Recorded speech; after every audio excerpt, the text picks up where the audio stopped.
Imagine walking into a coffee shop. One day the barista remembers your name, nails your order, and even draws a foam heart in your latte.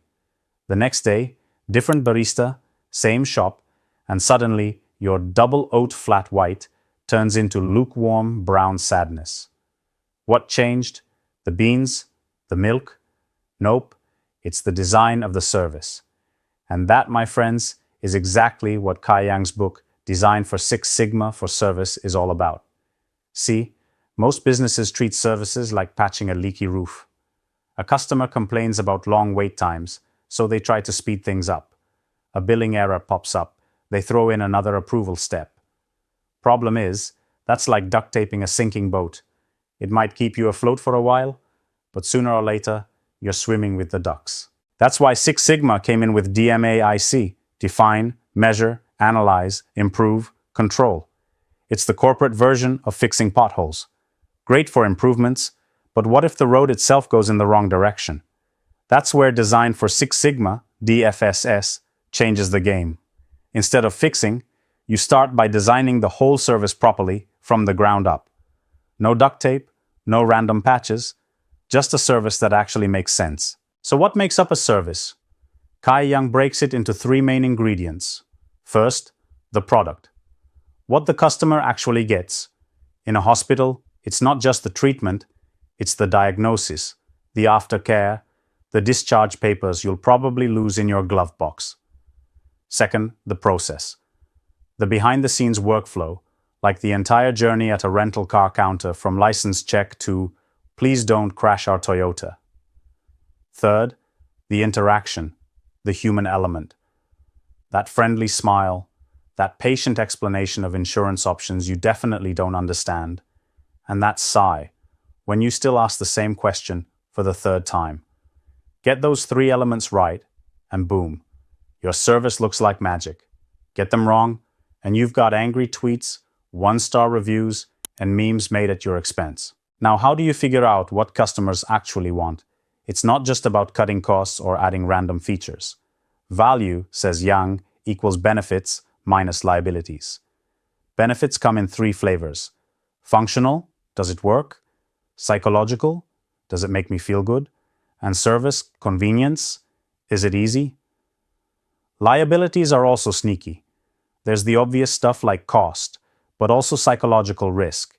Do I feel dumb for choosing this brand? And convenience pain. Was it harder than setting up IKEA furniture? Your mission: maximize benefits, minimize liabilities. Easy to say, tricky to do. So companies map it out with a customer value map, basically a battle chart showing where you stand against competitors.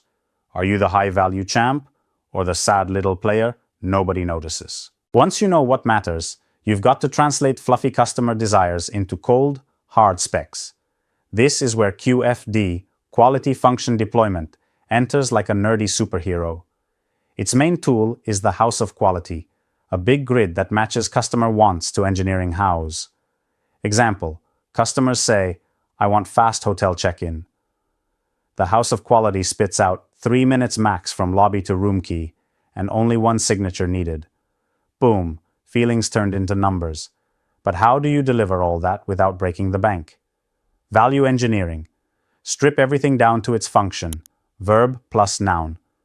A key card isn't a piece of plastic. It's permit access. A paper form isn't just paper. It's capture info. Suddenly, instead of being stuck with old tools, you can think bigger. Apps, tablets, biometrics. Same function, better design, less cost. Of course, even the most brilliant service product can crash and burn if the delivery process is a hot mess. Enter Lean and the theory of constraints. Lean is about killing waste, the pointless steps, the approvals no one needs, the reports that go straight into someone's email trash. Value stream mapping helps you spot these time wasters by literally walking through the process, stopwatch in hand, like Sherlock Holmes for office work. Spoiler: most processes are 90% waiting and 10% actual doing. Then comes the theory of constraints, the weakest link rule. Your whole system is only as fast as its slowest step. So if approvals are the bottleneck, fixing anything else is just busy work. You find the bottleneck, You baby it, you optimize it, then move on to the next. Rinse and repeat. Now, even if you've built a lean, mean service machine, there's still the challenge of standing out. That's where TRIZ, the Russian theory of inventive problem solving, comes in. It's like cheat codes for innovation. TRIZ says every big invention solves a contradiction. You want faster service, but also more personal attention. Usually, that means compromise. TRIZ says, nah, let's find a way to have both.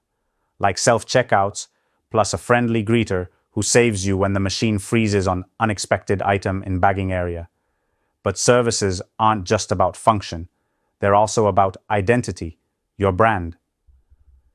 Kai Yang breaks brand into 4 slices: as a product, quality and features; as an organization, values and trust; as a person, the vibe or personality; and as a symbol, logos and imagery.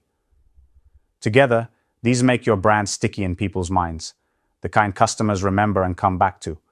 Not because you're the cheapest, but because you're unmistakably you. So what's the big lesson here? Don't just fix broken services. Don't just shave 5 seconds off wait times. Start with design. Think about what customers truly value. Build services that hit those sweet spots. Cut the waste. Solve contradictions creatively. And wrap it all up in a brand that feels alive. Do that, and you're not just in the game, you're setting the rules.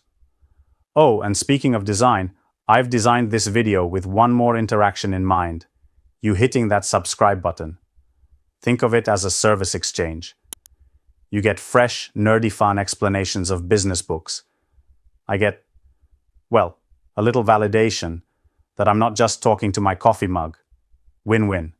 So grab that latte, rethink your bottlenecks, and remember, better service isn't an accident, it's a design.